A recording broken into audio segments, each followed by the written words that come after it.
Bueno, vamos con el tema 4 de psicología fisiológica. Este tema vuelve a ser un tema largo y pesado y complicado, por lo que recomiendo seguirlo con los apuntes o por lo menos haber echado un repaso en el libro, porque va a haber muchas abreviaturas y demás durante la lectura y pues para que nos sea más fácil. Estos apuntes de resumen los estoy subiendo también en Patreon por si queréis seguirlos. Y si no, pues bueno, pues de fondo, como un repaso, como siempre, pues también está bien. Bueno, empezamos. Conducta de ingesta. Los alimentos suministran a los organismos la energía necesaria para vivir y desarrollar las actividades que les permiten llevar a cabo sus funciones dentro de los límites compatibles para la vida. Introducción. La regulación de las pautas alimenticias y cantidades de comida que se ingieren se regula por el sistema neuroendocrino, ya que es el cerebro donde se localizan los circuitos y mecanismos para ajustar la ingesta a las demandas energéticas. Así se controlan diferentes procesos fisiológicos relacionados con el metabolismo energético. Otras redes neurales colaboran con la conducta motivante y atractiva que hace que en ocasiones se ingieran alimentos de elevado valor energético aunque no sea necesario. Todo ello puede desencadenar sobrepeso y obesidad, un problema global reconocido por la OMS de carácter epidémico. Homeostasis, equilibrio interno. El concepto de medio interno lo introdujo Claude Bernard. 5 décadas más tarde, Walter Cannon introdujo el término de homeostasis.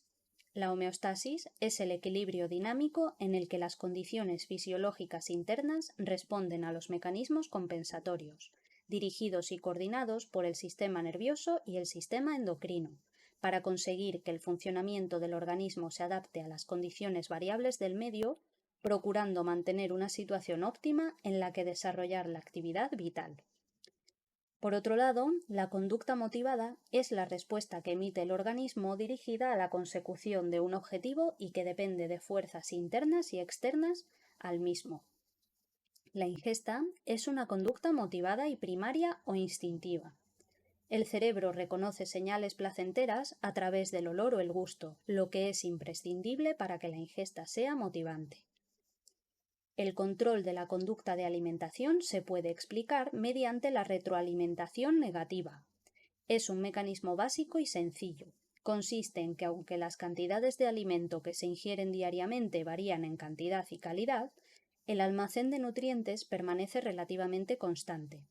El sistema neuroendocrino actúa como un termostato que detecta variaciones, por lo que ajusta continuamente el funcionamiento del organismo para adaptarlo a las nuevas condiciones. Pero la conducta de ingesta no se puede explicar totalmente según este mecanismo básico, ya que los procesos que hacen que se inicie o cese la misma son muy complejos. Características generales del metabolismo y aporte de energía al organismo. Metabolismo energético. Conjunto de reacciones bioquímicas que se producen en el organismo para generar la energía necesaria para el crecimiento y desarrollo al inicio de la vida y para el mantenimiento de los órganos y tejidos en todo el ciclo vital. La energía obtenida mediante la dieta debería ser igual al gasto energético. Reacciones metabólicas, pues tenemos dos: anabólicas, mediante las que se sintetizan y acumulan compuestos para lo que se necesita energía, y catabólicas, mediante las que se descomponen compuestos para obtener energía. Tasa metabólica o índice metabólico. Se mide a través del consumo de O2. Es el gasto energético que se produce en una circunstancia determinada y que depende del ciclo alimentario y de la actividad que se esté desarrollando. Tasa metabólica basal. Consiste en el gasto energético mínimo que se necesita para el mantenimiento básico del organismo. Se mide en reposo, en un ambiente neutro y estable en términos de factores ambientales, como la temperatura. Solo para el mantenimiento del metabolismo basal, el cuerpo dedica entre el 45 y el 70% de la energía que genera, dependiendo de la edad, género, peso y composición corporal, el porcentaje de grasa y muscular.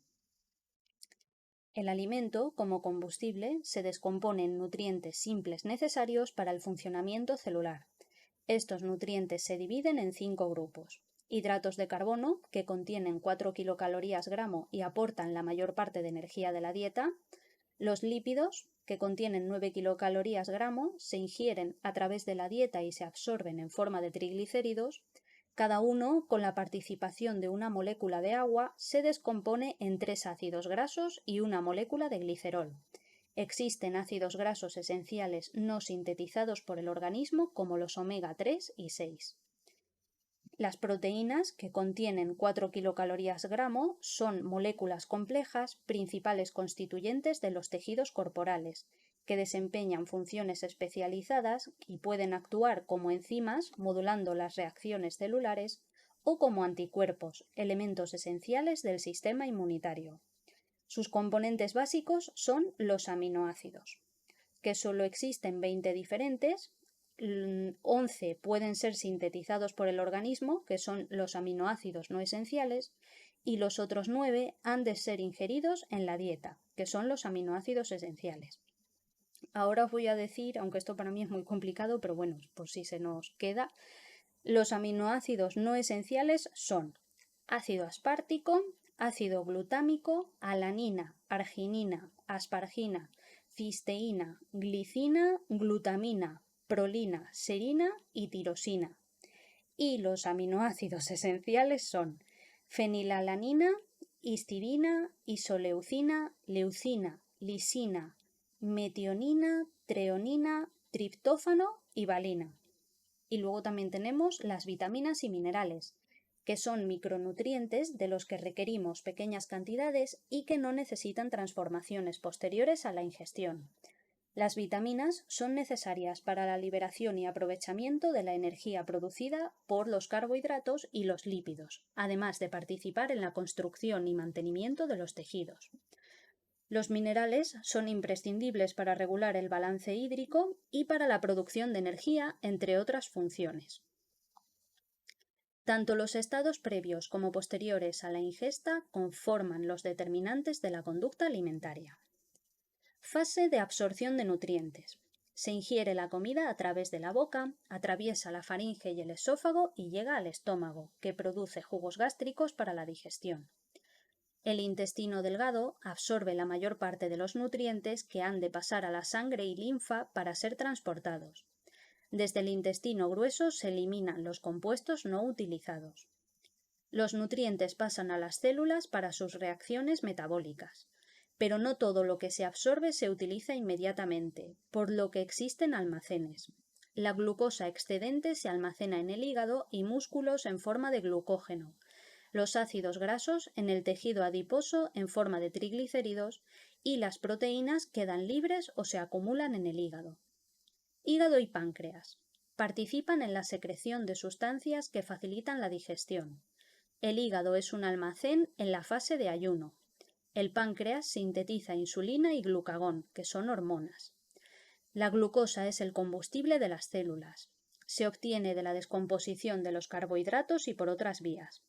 Tras la ingesta, los niveles de glucosa sanguínea aumentan, señal que indica al páncreas que ha de secretar insulina para que ésta sea utilizada por las células y pueda transformarse en glucógeno para ser almacenado en hígado y músculos. Las neuronas son capaces de utilizar la glucosa sin mediación de la insulina. La glucosa sobrante se transforma en ácidos grasos que se almacenan en forma de triglicéridos en los adipocitos y en los músculos. También se requiere la participación de la insulina. Fase de ayuno. Cuando los niveles de insulina vuelven a sus valores normales, los procesos de almacenamiento se ralentizan y detienen, comenzando la fase de ayuno. En cuanto las células vuelven a necesitar glucosa, el páncreas segrega glucagón para transformar el glucagón en glucosa y facilitar la transformación de los triglicéridos almacenados en los músculos a ácidos grasos. Así, si no hay aporte externo de glucosa, el organismo puede reservar la glucosa que se libera del hígado para el funcionamiento del sistema nervioso central, que utiliza la glucosa en ausencia de insulina. Los ácidos grasos se emplean para obtener energía en otros tejidos como los músculos. Si el ayuno continúa, las células utilizan los ácidos grasos como principal combustible. Con ello se reserva la poca glucosa obtenida de otros procesos para el correcto funcionamiento del cerebro. Control neuroendocrino de la conducta de ingesta. Se produce la ingesta cuando un conjunto de señales externas, como el entorno social o la disponibilidad de alimentos, e internas, el sistema gastrointestinal, el almacén de nutrientes, llegan a los circuitos cerebrales indicando que el balance de energía es inadecuado. Una vez que se produce la ingesta, llegan señales procedentes del entorno y del sistema digestivo y adiposo, para indicar al cerebro que la cantidad de comida ingerida podría ser suficiente y la ingesta debe cesar. Pero es difícil concluir que el organismo realice un ajuste tan preciso de la cantidad de energía ingerida y gastada, aunque a largo plazo la regulación del balance energético se lleva a cabo de forma más o menos constante. Pero son muchos los agentes que participan de este control y difíciles de estudiar y comprender. Señales periféricas que determinan el comienzo de la ingesta. Factores ambientales y sociales. ¿Qué significa tener hambre? La cantidad y calidad de la ingesta varía según muchas circunstancias, como el aspecto de la comida, las circunstancias laborales, comer solo o acompañado. No siempre se come cuando se tiene hambre. Las señales que el cerebro recibe sobre el estado metabólico son determinantes para que la ingesta se inicie o cese. Pero también influyen factores ambientales y sociales, como los ritmos circadianos, lo que se ha ingerido en la comida anterior, el recuerdo de comidas placenteras ante un alimento concreto, etc. En relación con los ritmos circadianos, hay que tener en cuenta que la disponibilidad de alimento determina el ciclo de estos ritmos. Las diferentes especies han adaptado sus periodos de ingesta a las circunstancias. Por ejemplo, en presencia de depredadores, algunos animales adaptan el periodo de alimentación en los momentos de menor presencia de estos. El clima también determina que algunas especies hibernen o emigren, y en periodos reproductivos se incrementa la demanda de nutrientes. Estudios en ratas. Como ya sabemos, las ratas son animales nocturnos. En los años 80 se realizaron experimentos que mostraron que cuando las ratas tienen disponibilidad total de alimento y están expuestas a ciclos de luz-oscuridad de 12 horas, siguen unas pautas de alimentación más o menos constantes, comiendo durante la noche al inicio y finalización del periodo de oscuridad, en unas 10 comidas. También se puso de manifiesto que las ratas adaptan la ingesta total a las demandas del ambiente. Cuando el acceso a la comida está restringido, consumen más cantidad en cada ocasión que se les presenta. El control de estos ritmos parece estar determinado por las conexiones que desde el núcleo supraquiasmático, que controla los ritmos circadianos, alcanzan estructuras del hipotálamo que controlan la ingesta, como los núcleos paraventricular, PVH, ventromedial, VMH y lateral, LH. Los determinantes sociales son indicadores del inicio de la ingesta y la cantidad ingerida. Solemos comer en torno a la mesa con otras personas. Además, ofrecer comida es un signo de hospitalidad. Todo ello puede alterar los ritmos normales de alimentación e incrementar o disminuir el volumen total de la ingesta. Factores sensoriales. El olor y el sabor de los alimentos. El aspecto del alimento, su olor y su sabor, es decir, que sea o no agradable, influye en lo que se come y la cantidad. La palatabilidad es el término que se emplea para describir el valor hedónico de un alimento. Se ha comprobado que se come más cantidad de aquellos alimentos agradables, pero lo que realmente determina la cantidad de alimento es la percepción subjetiva de dicho alimento. Se ha comprobado también que la palatabilidad de un alimento disminuye tras haberlo ingerido. A esto se ha denominado saciedad sensorial específica, SSE. Este efecto podría durar aproximadamente 1 hora tras la ingesta.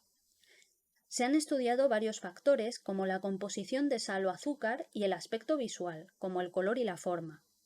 Todos influyen en la aparición de la SSE.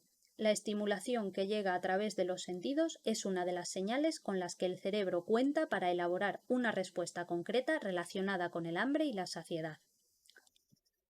Factores digestivos, componentes básicos de los nutrientes, la glucosa y los lípidos. Desde el sistema digestivo se envían señales al cerebro relativas a las reservas de nutrientes, pero se ha propuesto la glucosa como la principal señal que el cerebro recibe para valorar el balance energético del organismo, ya que es el elemento básico utilizado por todas las células e imprescindible para el funcionamiento neuronal. La homeostasis dependería de un incremento o decremento de sus niveles.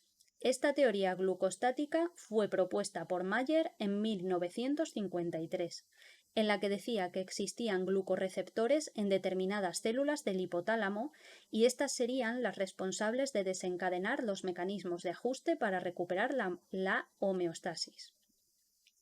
En 1964, Omura y Anand realizaron experimentos con gatos y ratas a través de técnicas de registros unicelulares tras una inyección de glucosa y demostraron la existencia de este tipo de neuronas en el hipotálamo.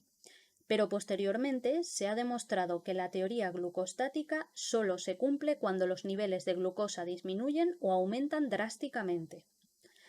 Aunque la glucostasis no es el único factor que desencadena la ingesta, se sabe que varias regiones cerebrales implicadas en el control de la ingesta son sensibles a los cambios de los niveles de glucosa. Las neuronas glucosensibles se ubican en varios núcleos hipotalámicos: arcuato, ARC, ventromedial, VMH, lateral, HL y en el tronco del cerebro, núcleo del tracto solitario o NTS. Existen dos tipos de neuronas glucosensibles: las que incrementan su actividad cuando los niveles de glucosa son altos, que son las GE, y las que incrementan su actividad cuando los niveles de glucosa son bajos, GI. En el hipotálamo ventromedial hay un 14-19% de GE y un 3 o 14, entre un 3 y un 14% de GI. Todas estas estructuras se encuentran en una ubicación privilegiada, próximas a los ventrículos cerebrales, donde la barrera hematoencefálica es más permeable, lo que las hace estar expuestas a diferentes patrones temporales y cuantitativos de los cambios en los niveles de glucosa extracelular. Los niveles de glucosa extracelular se equilibran con más facilidad por el aporte sanguíneo que los niveles de glucosa en el líquido cefalorraquídeo o en núcleos cerebrales concretos. En la actualidad se considera que la glucosa actúa en el cerebro sobre las células situadas en los núcleos hipotalámicos como una señal indicativa de la situación metabólica del organismo. Los lípidos proporcionan la mayor cantidad de energía por unidad de masa, 9 kilocalorías gramo. Una mayor o menor acumulación de triglicéridos en los almacenes a largo plazo podría estar regulando el inicio o cese de la ingesta. Estudios recientes han demostrado que existen células capaces de detectar cambios en la cantidad de energía disponible y de promover la respuesta oportuna. Un trabajo que ha puesto esto de manifiesto ha sido la inyección sistémica o intracerebroventricular de C75, un inhibidor de la enzima ácido graso sintasa, FAS, que promueve la acumulación de grasa. Tenía como efecto la disminución de la ingesta y la pérdida de peso en los animales al actuar sobre poblaciones neuronales específicas. Las proteínas. Trabajos recientes han sugerido una posible función de alguno de los aminoácidos contenidos en las proteínas en la regulación de la ingesta. En el caso de la leucina, se ha demostrado que la administración intracerebroventricular, ICV, inhibe la ingesta y produce disminución de peso corporal en ratas. Factores digestivos. Péptidos gastrointestinales. Hay que distinguir la existencia de dos tipos de sustancias: las sustancias orexígenas, que son capaces de transmitir señales apropiadas para el inicio de la ingesta cuando la demanda de energía es superior a las reservas, y las sustancias anorexígenas, capaces de transmitir señales para finalizar o evitar la ingesta cuando la demanda energética está satisfecha. La grelina es un péptido orexígeno, secretado por el estómago y el intestino, produciendo un incremento en la ingesta. Se identificó en 1999 por Kojima. También se secreta en el páncreas y en el cerebro. Se relacionó inicialmente con la liberación de la hormona del crecimiento. En ratas, la inyección intraperitoneal, IP, y la ICV en ratas produce un incremento en la cantidad de la ingesta. Este efecto es dependiente de la dosis. Posiblemente la grelina ejerza una acción directa sobre el cerebro, activando núcleos hipotalámicos como el núcleo arcuato, el paraventricular, el dorsomedial y el lateral, así como el núcleo del tracto solitario del tronco del encéfalo. Probablemente la señal se transmite a través del nervio vago, ya que si se bloquean sus fibras aferentes se abole el efecto de la grelina. También puede tener acción directa sobre el ARC como vía secundaria. Se conocen más de 20 hormonas diferentes que regulan la ingesta. Estas responden ante la presencia o ausencia de nutrientes en el sistema digestivo, en el estómago e intestinos. En algunos experimentos se ha comprobado que la presencia o ausencia de alimento en el tracto digestivo tiene como consecuencia la variación en tamaño y duración de la ingesta alimentaria. Señales periféricas que determinan la finalización de la ingesta. El cese de la ingesta viene determinado mayoritariamente por factores internos, por señales del sistema gastrointestinal y del tejido adiposo, que se sirven de hormonas peptídicas para comunicar al cerebro que la ingesta debe cesar, como la colecistoquinina, CCK, la insulina y la leptina. Además de las señales que envían al estómago, las que envía el intestino podrían contribuir al cese de la ingesta, lo que supone un modelo de mecanismo donde ambos órganos se suman para producir la finalización de las comidas. Gibbs y colaboradores en 1973 describieron el potencial efecto de la saciedad de la CCK, siendo el primer péptido para el que se demostraba una función sobre la saciedad en ratas. Esta hormona es secretada por el intestino delgado, IE, y actúa sobre los receptores de las terminales periféricas del nervio vago que transmite la información al NTS en el tronco del encéfalo. La liberación de CCK es estimulada por la presencia de alimentos en el tracto gastrointestinal y responde al contenido lipídico y proteico, afectando a la cantidad y duración de las comidas, pero no a la frecuencia. Este péptido podría interactuar con otros. En 1953, G.C. Kennedy proponía que las variaciones en el consumo de alimentos y su demanda podrían ser explicadas por la diferencia en la concentración de ciertos metabolitos en la circulación sanguínea, susceptibles de ser detectados por el cerebro, en el hipotálamo. Además, propuso que la cantidad de grasa de los depósitos podía influir en los niveles de metabolitos.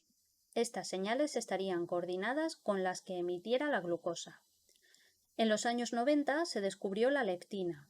Tanto la insulina como la leptina cumplen con 3 requisitos. 1. Circulan en proporción a la cantidad total de grasa almacenada. 2. Participan en la regulación de la ingesta y el metabolismo energético, interactuando en regiones del cerebro y tienen capacidad para atravesar la barrera hematoencefálica. Y 3. Los cambios en estas sustancias tienen como consecuencia cambios en el metabolismo y la ingesta. La insulina atraviesa la barrera hematoencefálica llevando información al núcleo arcuato del hipotálamo sobre los cambios que se producen en el flujo local de energía del páncreas, que a la vez es influido por la cantidad de grasa almacenada. Los sujetos que presentan obesidad debido a una deficiencia de leptina siguen presentando hiperfagia a pesar de que los niveles de insulina son elevados. Además, cuando hay deficiencia de insulina no se induce la obesidad. Por tanto, su acción no es tan directa y determinante como la de la leptina. En 1994, Zhang y colaboradores clonaron y secuenciaron en ratones el gen OB. La mutación de este gen provoca obesidad y diabetes tipo 2, similar a la obesidad mórbida en humanos. Leptina viene del griego leptos, que significa delgado. Su presencia en ratas y humanos parece que permite mantener un peso adecuado. La leptina es liberada principalmente por los adipocitos y también secretada por el estómago en menores cantidades y posee receptores en núcleos cerebrales como el núcleo arcuato, el núcleo dorsomedial y el ventromedial del hipotálamo. Señales centrales que controlan el inicio de la ingesta. En ratas, la lesión del VMH produce hiperfagia y su estimulación cese de la ingesta.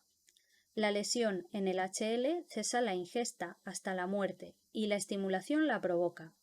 Pero al lesionar estas áreas también se destruyen las fibras de paso, por lo que no se puede decir que sean zonas exclusivas del control de la ingesta. La regulación de la misma depende de una red neural formada por diversas estructuras coordinadas. En ratas y ratones, las proyecciones que regulan la ingesta parten del núcleo arcuato y se dirigen a los núcleos lateral, dorsomedial, ventromedial y paraventricular. Cada núcleo presenta un patrón específico en el contenido de receptores que responden a los diferentes neuropéptidos, así como el contenido propio de los péptidos que secretan y los neurotransmisores que liberan. Se ha demostrado la existencia de receptores para la insulina, leptina y grelina en el núcleo arcuato del hipotálamo. Se ha comprobado que la infusión de leptina en el ARC detiene la ingesta y que su destrucción mediante infusión de glutamato monosódico, sin destruir las fibras de paso, impide que inyecciones de leptina promuevan el cese de la alimentación. Las neuronas del ARC se activan tras la infusión ICV de grelina. Por tanto, el ARC tiene capacidad para responder a los niveles circulantes de los principales péptidos que señalizan el estado metabólico relativo a la ingesta y depósitos grasos. En este circuito neural, los núcleos lateral y paraventricular del hipotálamo tienen especial protagonismo. Vías de transmisión de las señales de inicio de la ingesta. Vía de acción de la leptina y la insulina. En el núcleo arcuato se encuentran neuronas que sintetizan diversos péptidos reguladores del inicio de la ingesta que activan o inhiben otras neuronas relacionadas con la conducta alimentaria. El neuropéptido I, NPI, y la PP relacionada con agouti, PRAG, son péptidos que responden a los niveles de insulina y leptina en el ARC. El 90% de las neuronas que contienen NPI en el ARC también expresan PRAG, que es la acción orexígena reguladora conjunta de ambos péptidos. Cuando el balance de energía del organismo es deficiente, los depósitos grasos comprometidos, bajos niveles de leptina e insulina, junto con la acción de la grelina, provoca la activación de las neuronas secretoras de NPI-PRAG en el ARC. El NPI es un potente orexígeno en dosis muy pequeñas, administrado en los ventrículos o en el hipotálamo, que actúa sobre los receptores IR, de los que hay 5 tipos. Los I1 y los I5 son los más importantes. Se hallan presentes en las neuronas del HL y el PVH.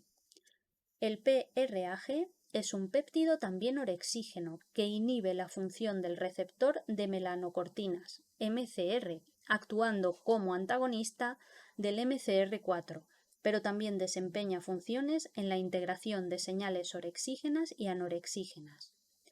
Cuando se activan las neuronas NPI-PRAG en el núcleo arcuato, se transmite a las neuronas situadas en el área perifornical PF y el hipotálamo lateral, que se denominan como un continuo APR-HL por su localización, y en el núcleo paraventricular del hipotálamo. En el APF-HL hay neuronas que secretan 2 grupos de péptidos.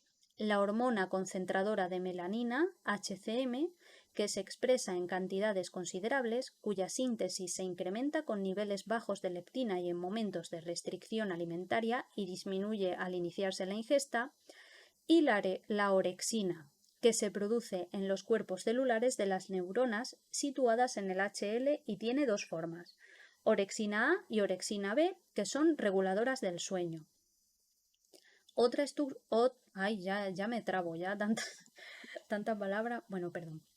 estructura a la que llegan las proyecciones de NPI-PRAG es el PVH. Estas proyecciones tienen un papel relevante en el inicio de la ingesta.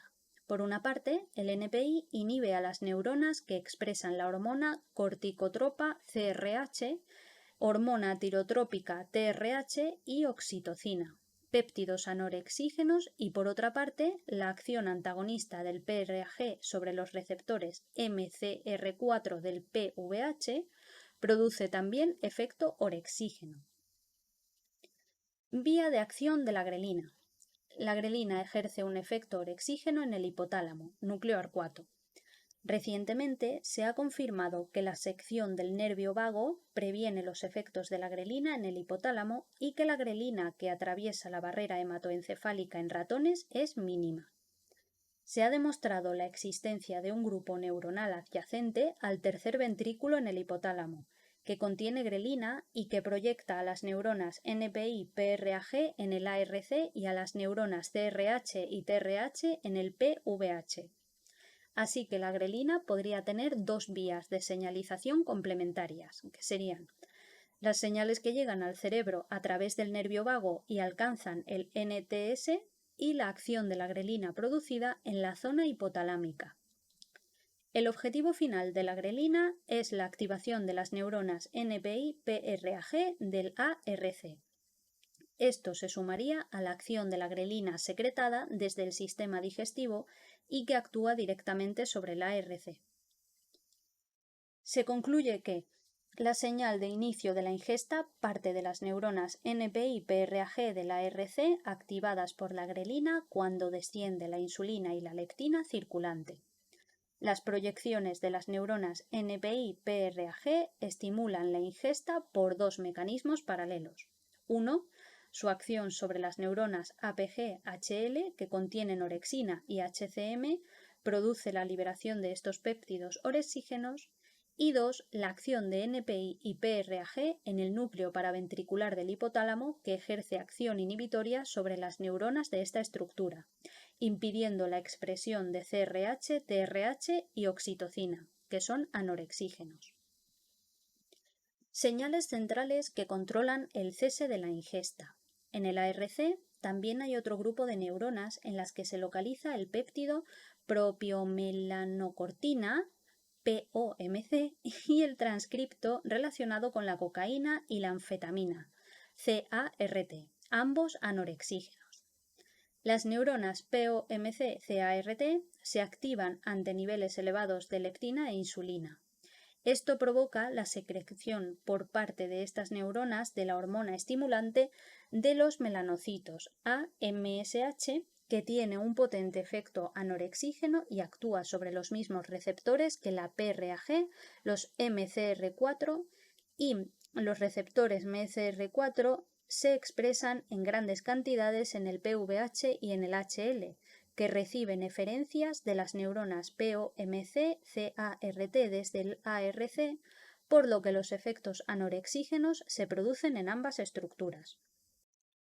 Mira, yo es que lo estoy leyendo y parece un trabalenguas, pero es que es así, viene con muchas abreviaturas, como había dicho al principio, y ya sé que es muy lioso, pero bueno, pues le echamos un ojillo a los apuntes o lo que sea, o nos lo apuntamos ahí en un post-it, en una chuletilla, para saber lo que estamos viendo en cada punto. Y nada, ya sigo. Integración de las señales de inicio y cese de la ingesta en el ARC. Los altos niveles de leptina provocan activación de las neuronas POMC y CART y de las neuronas NPI-PRAG, y cuando los niveles de leptina son bajos y los de grelina altos, las neuronas que se activan son las NPI-PRAG, que provocan a su vez la inhibición de las neuronas POMC y CART. Las neuronas NPI-PRAG del hipotálamo contactan en las proximidades de las neuronas POMC-CART y las inhiben mediante liberación de GABA, y este GABA puede estar implicado en la inhibición de las neuronas POMC-CART sobre las NPI-PRAG. Los MCR4 se expresan en grandes cantidades en el PVH y en el HL, y sobre ellos la PRAG, que actúa como antagonista, es un orexígeno, cuando se une a ellos, mientras que la AMSH actúa como agonista, anorexígeno.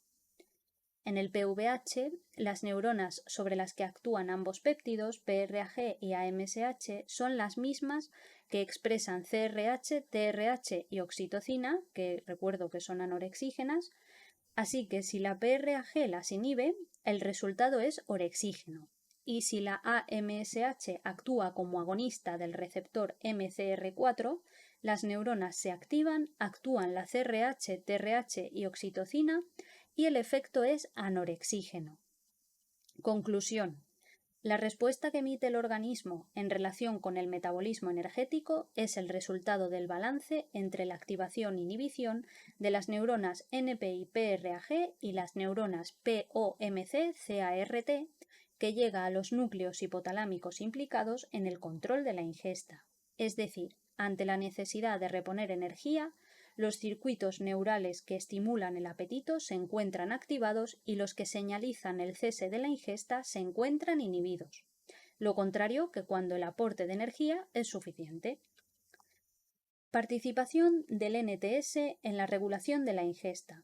Las estructuras del tronco del encéfalo que regulan la alimentación y que forman parte del complejo dorso-vagal incluyen el área apostrema, el núcleo del tracto solitario y el núcleo motor dorsal del vago, MDV. Grill y Kaplan señalan 3 hechos para considerar que los circuitos del tronco del encéfalo controlan la ingesta. 1. En esta región se localizan receptores para la leptina. 2. La estimulación de los receptores de melanocortina en la región caudal del tronco del encéfalo provoca efectos sobre la ingesta y el peso corporal. Y 3. Cuando se separa quirúrgicamente en ratas el tronco del encéfalo del prosencéfalo, de forma que la región sigue funcionando pero no tiene comunicación con el hipotálamo, los animales pueden controlar la cantidad de comida que ingieren. Contribución del circuito de recompensa en el control de la alimentación. La experiencia previa con la comida determina qué se come y cuánto. La teoría del incentivo positivo defiende que la palatabilidad de los alimentos es un potente desencadenante de la conducta de la ingesta. Lo que es un mecanismo adaptativo puede suponer un problema en las sociedades desarrolladas en las que se predispone al sobrepeso y obesidad. La comida actúa como un reforzador natural y para ello se distinguen diferentes regiones cerebrales implicadas en el procesamiento de la información sensorial relativa a la comida. Son las áreas sensoriales primarias de la corteza las que reciben la información desde los receptores sensoriales a través del NTS y el POB.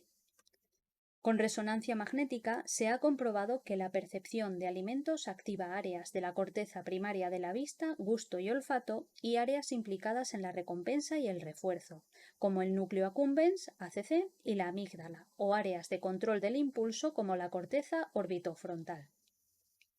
La amígdala y la corteza orbitofrontal se activan ante sabores aversivos y placenteros. En un estudio en el que los sujetos degustaban azúcar y sal, se comprobó que las áreas de la corteza orbitofrontal estaban topográficamente separadas.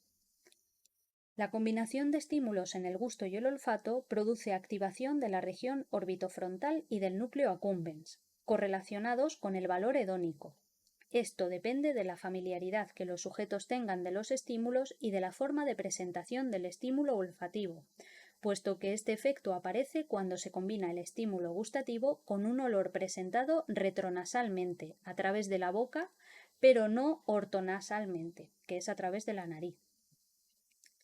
El sistema de recompensa del cerebro se constituye por varias vías, de las que la mesolímbica es la más importante. Las neuronas donde comienza el sistema están situadas en el área tegmental ventral del mesencéfalo, ATV, donde se produce la dopamina, que se libera en la sinapsis de las proyecciones que alcanzan el núcleo accumbens y otras regiones del estriado, sistema mesolímbico. Otra de las vías, la mesocortical, se origina también en el ATV y sus proyecciones alcanzan la corteza prefrontal. Se ha demostrado que cuando a una rata se le presenta una comida nueva con alto valor hedónico, se produce incremento en liberación de dopamina en el núcleo accumbens y en la corteza prefrontal. Se sigue incrementando la liberación cuando el animal accede a la comida y con el tiempo disminuye.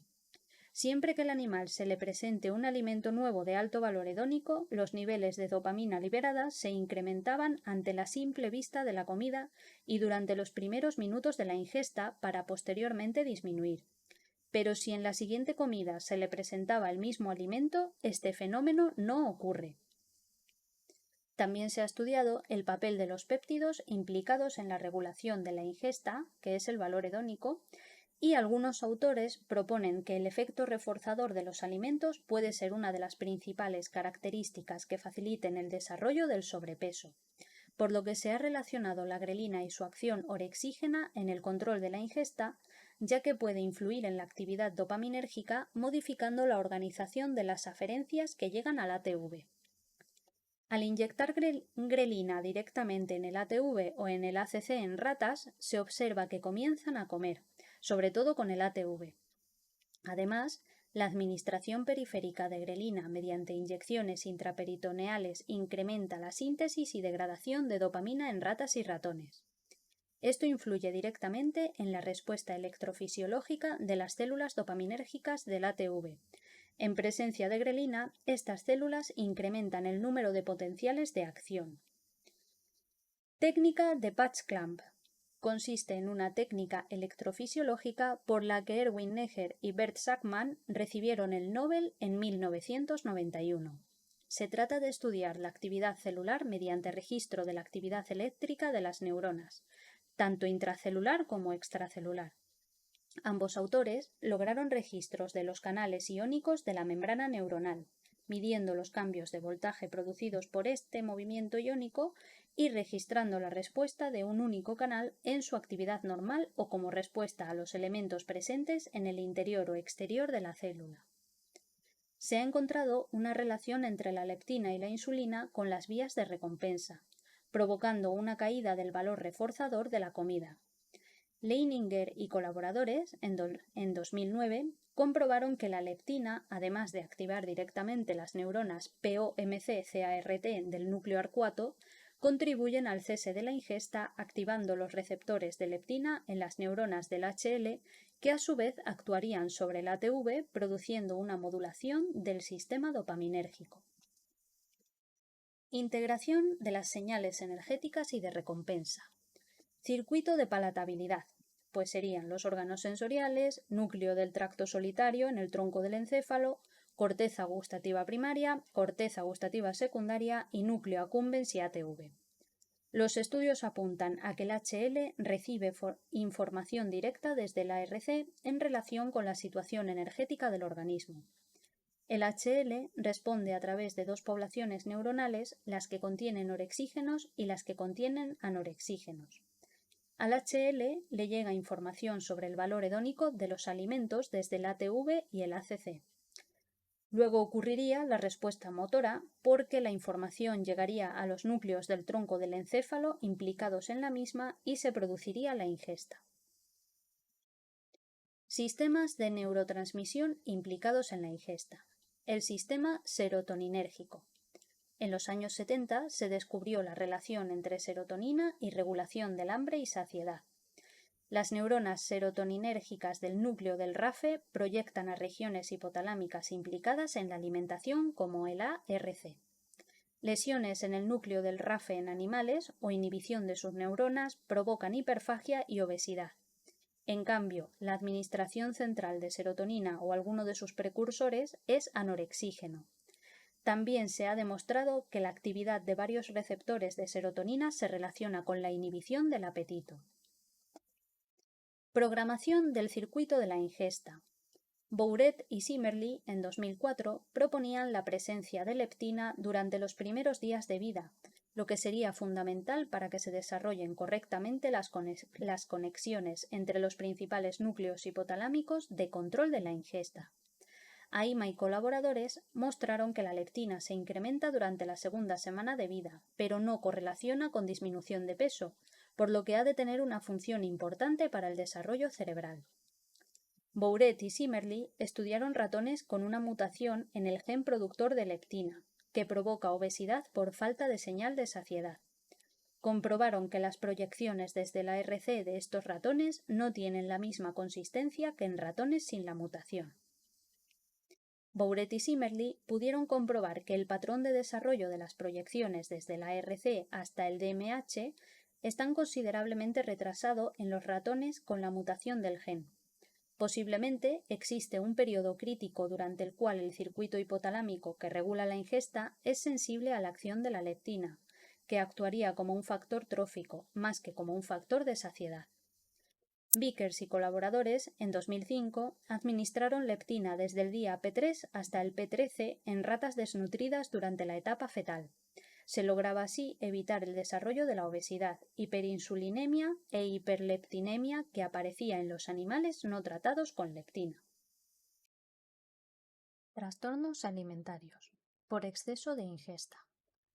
Una medida de la obesidad se determina mediante el índice de masa corporal, IMC, que se calcula dividiendo los kilos de peso por el cuadrado de la estatura en metros. El IMC mayor de 25 indica sobrepeso y el IMC mayor de 30 obesidad. Síndrome metabólico. Engloba diversos trastornos que se consideraban enfermedades aisladas, como diabetes, obesidad, hipertensión, hiperlipemia y arteriosclerosis. El sobrepeso y la obesidad son producidos por un balance energético desequilibrado, en el que se ingiere mayor contenido calórico del que se gasta, con lo que el exceso se almacena en el tejido adiposo. Se debe a dos factores principales: el aumento de alimentos de alto contenido energético y la disminución de la actividad física, el sedentarismo, en las sociedades desarrolladas.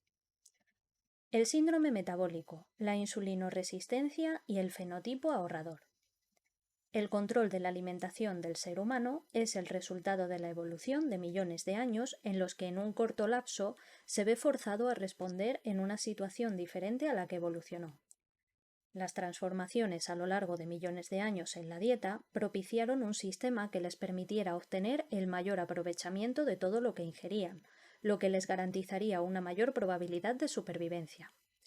Así que la anatomía y fisiología de los individuos se fue adaptando a estas condiciones predominantes durante un periodo muy extenso. En épocas ya muy recientes, la modificación en las costumbres, abandono de la vida nómada, cultivar las propias cosechas, criar animales, trajo como consecuencia dos cambios muy importantes: incremento de alimentos ricos en hidratos de carbono, como los cereales, y descenso de los periodos de hambruna. Así que la disponibilidad continua de alimentos que ha ocurrido en un periodo mínimo de tiempo no ha posibilitado una nueva adaptación de los organismos. Insulinoresistencia. Se produce cuando la insulina no puede realizar su función de transportar la glucosa al interior de las células. Es la principal causa de la diabetes tipo 2. Se produce cuando existe algún impedimento para que la insulina se una a sus receptores en las células, ya sea por parte del receptor o de la propia insulina. Así se incrementan los niveles de glucosa en sangre y, consecuentemente, el exceso de glucosa sigue estimulando al hígado para la secreción de insulina, lo que sigue aumentando los niveles de insulina circulante, hiperinsulinemia. Cuando esta situación se prolonga en el tiempo, el metabolismo del hígado se encuentra alterado, lo que provoca arteriosclerosis e hipertensión. La propensión a la insulinoresistencia podría tener una base genética. El cerebro necesita una aportación constante de glucosa para la supervivencia, así que un mecanismo que impidiera que la glucosa fuera utilizada masivamente por otras células redundaría en una mejor adaptación, por lo que una disminución en el efecto de la insulina se convertiría en una ventaja. Claro que pasar de una dieta con alto contenido proteico y bajo en carbohidratos a una invertida, más carbohidratos y menos contenido proteico, pues convierte la ventaja en desventaja por los efectos descritos anteriormente. Se piensa que la diabetes gestacional se debe a un mecanismo parecido para que el feto disponga de más glucosa durante su desarrollo. La hipótesis del gen ahorrador la propuso Neal en 1962, donde contemplaba la posibilidad de que la tendencia del organismo a almacenar y aprovechar toda la energía disponible en nutrientes se produjera por una determinación genética cuya expresión fenotípica es la insulinoresistencia.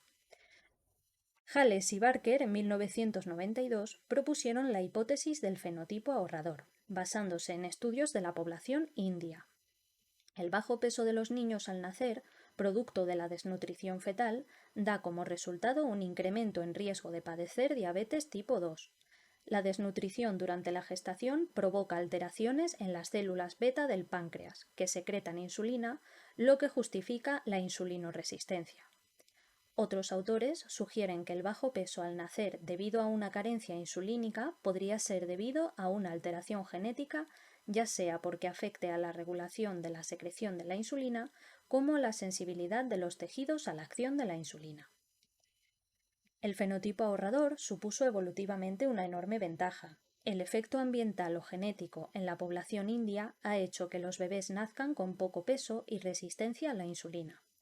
Los efectos son irreversibles, por lo que a largo plazo hay mayor riesgo de padecer determinadas enfermedades como el síndrome metabólico.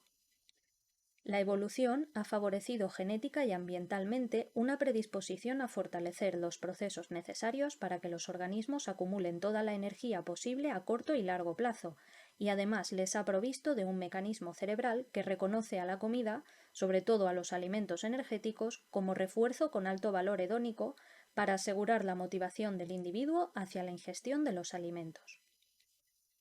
Obesidad y circuito de recompensa. Las estructuras clave para el efecto adictivo, recompensa, de las drogas son coincidentes con las que los alimentos de elevado valor hedónico activan. Se produce una liberación de dopamina en estas estructuras. Esto es así hasta el punto de que se ha llegado a plantear incluir la obesidad en la categoría de los trastornos de adicción en el DSM-V.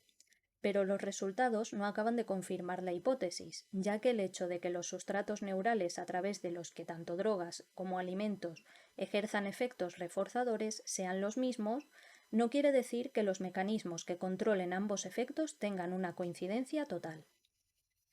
En trabajos con roedores se confirma que un incremento en el consumo de determinadas sustancias altamente palatables, como el azúcar, presentan características de conducta adictiva. Cuando estas ratas tenían acceso a la comida durante 12 horas diarias y se les permitía acceso intermitente a una solución de azúcar, desarrollaban conductas similares a las de un programa de autoadministración de drogas. Atracones, abstinencia, búsqueda y sensibilidad cruzada.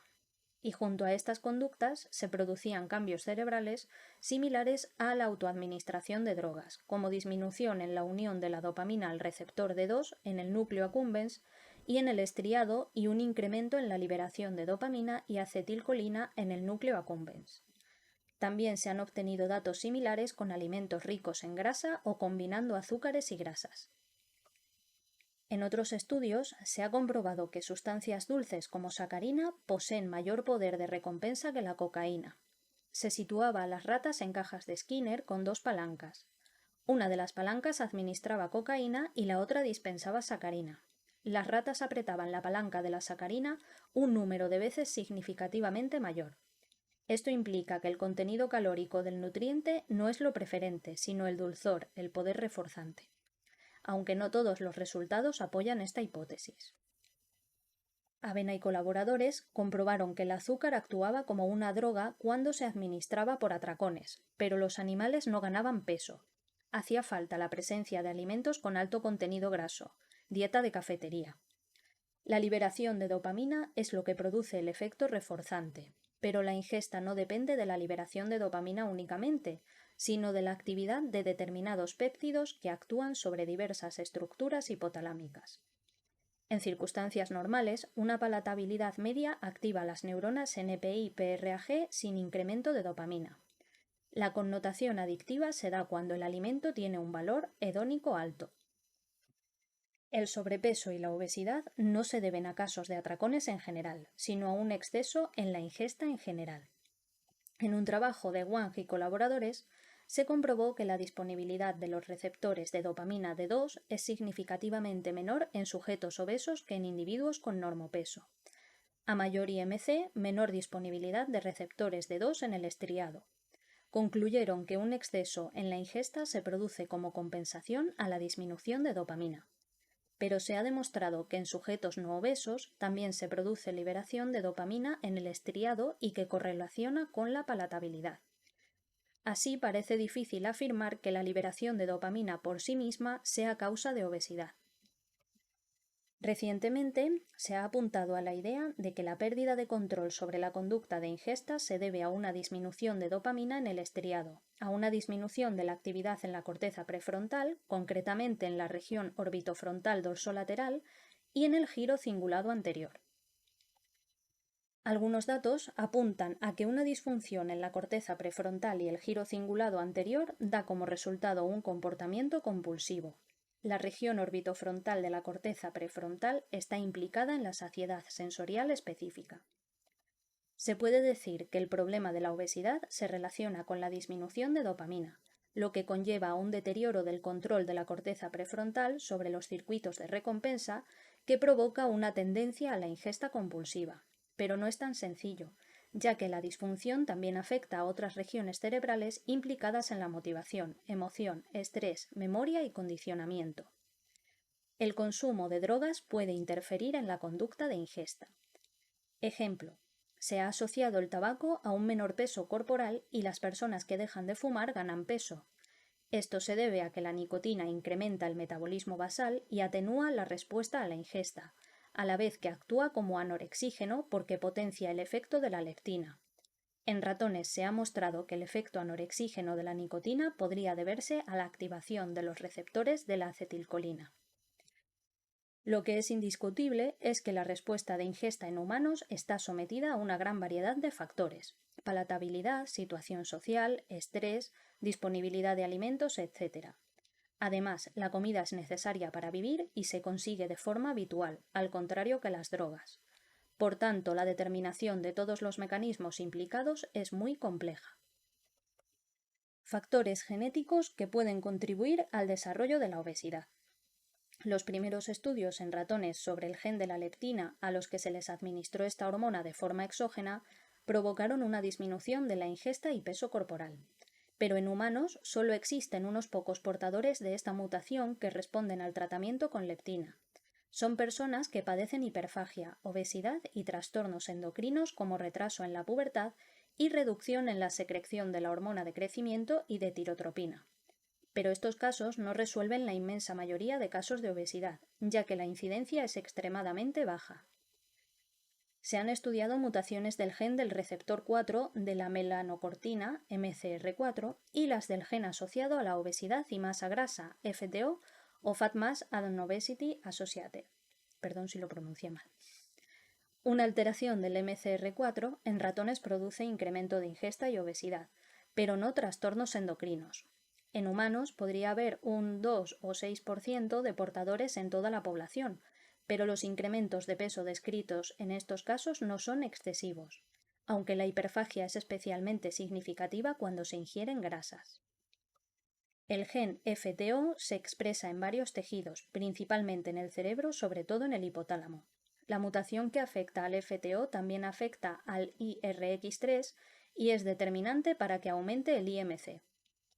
Los estudios con gemelos han revelado cierta probabilidad de que la obesidad sea en parte hereditaria.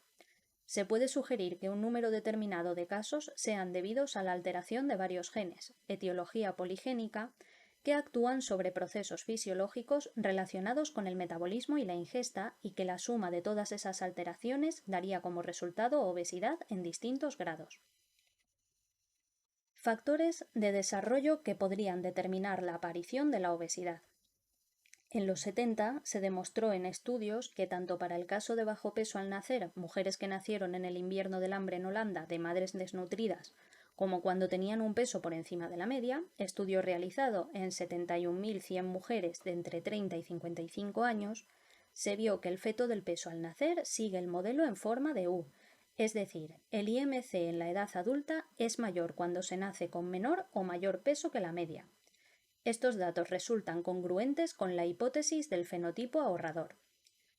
En ratas, cuando se alimenta a las madres con una dieta rica en grasas, el resultado es un incremento del peso corporal y adiposidad en las crías. Es decir, una malnutrición durante el desarrollo, en calidad o cantidad, provoca una alteración de la programación del funcionamiento de los circuitos hipotalámicos en su respuesta a la señalización de los diferentes péptidos.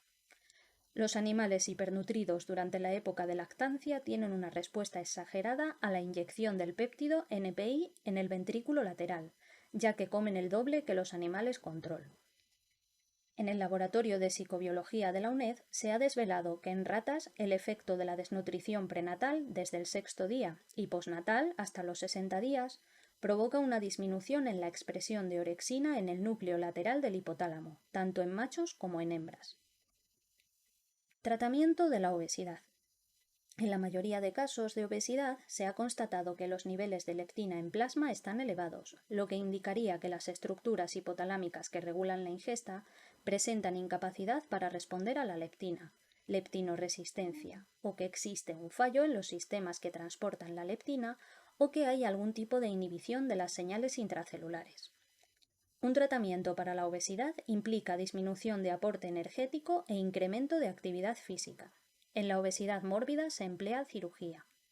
La cirugía se recomienda a personas en la que la gravedad de los trastornos asociados a la obesidad pone en riesgo su vida.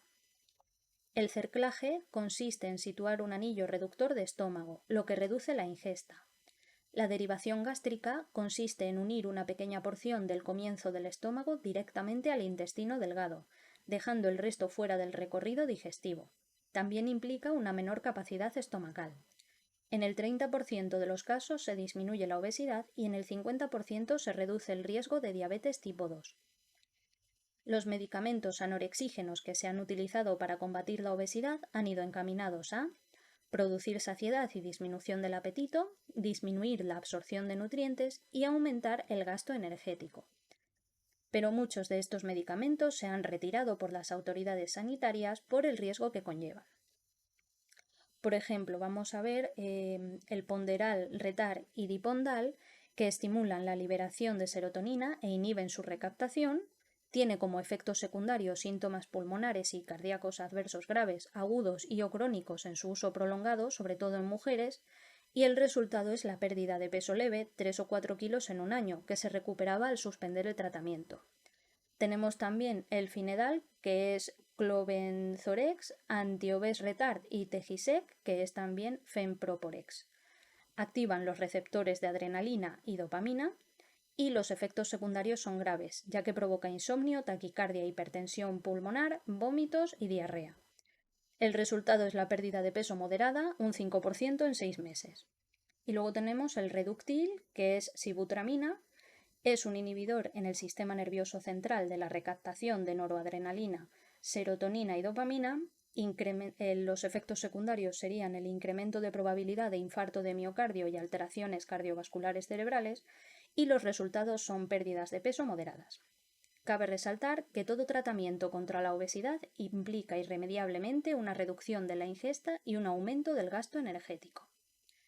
El medicamento autorizado actualmente es el Senical, que el principio activo es Orlistat y reduce en un 30% la absorción de las grasas, impidiendo la transformación de triglicéridos en ácidos grasos, que son eliminados sin llegar a almacenarse en los depósitos adiposos. Sus efectos secundarios son alteraciones gastrointestinales. Por restricción de ingesta, anorexia y bulimia. La anorexia y la bulimia son trastornos alimentarios caracterizados por una restricción alimentaria con objeto de disminuir el peso, adecuar la imagen corporal a unos patrones que se manifiestan de forma diferente. En la anorexia se llega a la desnutrición y en la bulimia hay una ingesta desequilibrada que combina restricciones con atracones. Anorexia nerviosa. Suele aparecer en la adolescencia. El 95% son mujeres, en el 1% de la población. Es uno de los trastornos mentales con mayor índice de mortalidad. Supone un grave estado de desnutrición y el 4% comete suicidio, más que en la población general. Se produce una restricción extrema en la alimentación en un intento por perder peso junto con otros síntomas, recogido en el DSM-V. Miedo a engordar y distorsión sobre el reconocimiento de las dimensiones, forma y aspecto de su cuerpo. A esto se suma que suelen realizar excesiva actividad física. Aparecen alteraciones en los niveles electrolíticos que deterioran el funcionamiento celular, pérdida de tejido muscular, problemas gastrointestinales, óseos, cardiovasculares, etc., que pueden ser incompatibles con la vida. No hay una explicación científica para la anorexia. Se trata de un trastorno multifactorial, donde intervienen factores neurobiológicos que algunos autores agrupan en 2 categorías. Los factores de predisposición, tanto genéticos como biológicos, psicológicos y socioculturales, y los factores desencadenantes como las situaciones estresantes. Factores condicionantes o de predisposición a la anorexia nerviosa. Factores genéticos. En estudios con familiares y gemelos se ha comprobado que los factores genéticos contribuyen en más del 50% de la varianza de la anorexia nerviosa. La probabilidad de que la hermana de una gemela con anorexia padezca este trastorno es significativamente mayor cuando son monocigóticas. Se han relacionado ciertas alteraciones en los cromosomas 1 y 10 con la anorexia nerviosa. En el cromosoma 1, alteraciones en los genes codificantes de los receptores de serotonina 5-HT, y también hay otros trabajos que apuntan a genes implicados en los sistemas de la leptina o melanocortina, que no son concluyentes. El acuerdo general es que la anorexia nerviosa es de origen poligénico. Factores biológicos. Se ha investigado sobre el peso corporal al nacer, alteraciones de distintos sistemas fisiológicos, hormonales y de neurotransmisión, el incremento de la actividad física y los rasgos de personalidad. Son trabajos de los años 30. Parece que un mayor peso al nacer y tendencias a tasas de peso mayores podrían ser factores de riesgo. Pero hay resultados contradictorios. El bebé de bajo peso de una madre anoréxica tiene mayor probabilidad de padecer el mismo trastorno. Así que estos resultados, pesos muy bajos o muy altos al nacer, recuerdan a los obtenidos en relación a la obesidad. El alejamiento de los parámetros normales en el peso de los niños al nacer, exceso o defecto, podría determinar una mayor susceptibilidad a padecer trastornos alimentarios en la edad adulta, dependiendo de otros factores genéticos, neuropsicológicos o ambientales. Cuando una paciente es diagnosticada con anorexia, ya lleva tiempo restringiendo la ingesta, por lo que no se puede saber si la alteración que se ha detectado es causa o consecuencia de la anorexia. Presentan volumen cerebral reducido y alteraciones en el metabolismo en las regiones frontal, cingulada, temporal y parietal de la corteza. Estos parámetros vuelven a valores normales si la paciente se recupera. También presentan alteraciones del sistema cardiovascular y en el electrocardiograma, como por ejemplo bradicardia sinusal en el 35-95% de casos, así como un incremento en el tono vagal y una disminución del índice metabólico. En niños y adolescentes hay bajos niveles de tiroxina, de triiodotironina y hormonas sexuales, incremento en los niveles de cortisol y alteraciones relacionadas con la hormona de crecimiento. Se produce osteopenia por falta de minerales, sobre todo Ca y P. Las pacientes con anorexia nerviosa tienen alteraciones del sistema serotoninérgico. La serotonina modula, además de la ingesta, la actividad motora, el estado de ánimo y las conductas obsesivas, así como el control del impulso y la recompensa. En personas con anorexia, la actividad serotoninérgica y en la que participan los receptores 5-HT1A y 5-HT2A está alterada. También hay alteraciones en otros sistemas de neurotransmisión. Los pacientes con anorexia tienen cierta incapacidad para experimentar placer con la comida. La pérdida de peso y el ejercicio excesivo provocaría liberación de dopamina desde el núcleo estriado ventral hacia otras regiones mesolímbicas, y esto actuaría como reforzador, prevaleciendo el miedo a la ganancia de peso antes que los efectos reforzadores de los alimentos, respuesta que estaría reducida. No existe mayor riesgo de padecer anorexia en mujeres deportistas, pero se recogen desórdenes alimentarios en la clínica deportiva, lo que se conoce como triada de las mujeres atletas o anorexia atlética, que describe alteraciones como un aporte inadecuado de nutrientes y energía en forma de alimentos, disfunción menstrual y debilitamiento óseo. Pero las deportistas no siguen dietas para mejorar el aspecto físico, sino para la consecución de unos resultados óptimos, y el grado de restricción alimentaria es cíclico, por la preparación para determinados eventos deportivos. En modelos animales se ha descrito la anorexia basada en actividad, ABA. Se efectúa un protocolo con ratas, donde se les permite disponer de comida durante una única hora al día y alojamiento en jaulas con acceso a una rueda de actividad 23 horas. Los animales pasan mucho tiempo en la rueda, lo que provoca pérdida de peso significativa, pero no reaccionan a la pérdida de peso y continúan con un exceso de actividad que en ocasiones conduce a la muerte. Los síntomas en estas ratas, como cese de ciclo estral, hipotermia y alteraciones en el ciclo circadiano de sueño-vigilia, son paralelos a los de la anorexia nerviosa. Los rasgos de personalidad se consideran desencadenantes, tales como el perfeccionismo, la tendencia al aislamiento social, la baja autoestima y la necesidad de autocontrol, lo que serían factores de vulnerabilidad y no consecuencia de la enfermedad. Tratamiento y recuperación. Normalmente las causas de la anorexia están relacionadas con estrés, pero no existe una teoría clara al respecto. Así que la terapia se enfoca principalmente en un objetivo conductual, es decir, cambio de conductas inadecuadas, basándose en la comprensión de la actuación de la paciente y en la valoración de los parámetros que presentan mejoría cuando se supera la enfermedad. No hay consenso al respecto. Bulimia nerviosa. La bulimia es una alteración de la conducta de la ingesta. Consiste en episodios de atracones, comer mucho en corto espacio de tiempo, con sensación de pérdida de control, seguidos de una purga, vómito, laxantes o diuréticos, ayuno o ejercicio excesivo. De prevalencia mayor que en la anorexia, en un 1 o 4% en proporción de 6 a 10 mujeres frente a un hombre, la bulimia no implica necesariamente pérdida de peso. Se diagnostica cuando los atracones se producen al menos una vez por semana durante 3 meses. Tiene un alto porcentaje de mortalidad, en un 3,9%. Los estudios sobre los factores genéticos no son concluyentes y se sugiere que hay una mayor participación del ambiente, aunque algunos estudios genéticos relacionan alteraciones del gen del receptor de la serotonina 5-HT2G con la bulimia. La bulimia presenta una considerable heterogeneidad en su manifestación. Los rasgos de perfeccionismo, evitación del daño, inestabilidad afectiva e impulsividad se presentan en diferentes grados de unas pacientes a otras. Hay una alteración de la actividad cerebral de las regiones encargadas de procesar la experiencia placentera, corteza prefrontal, área tegmental ventral o núcleo accumbens, por lo que los atracones compensarían este déficit.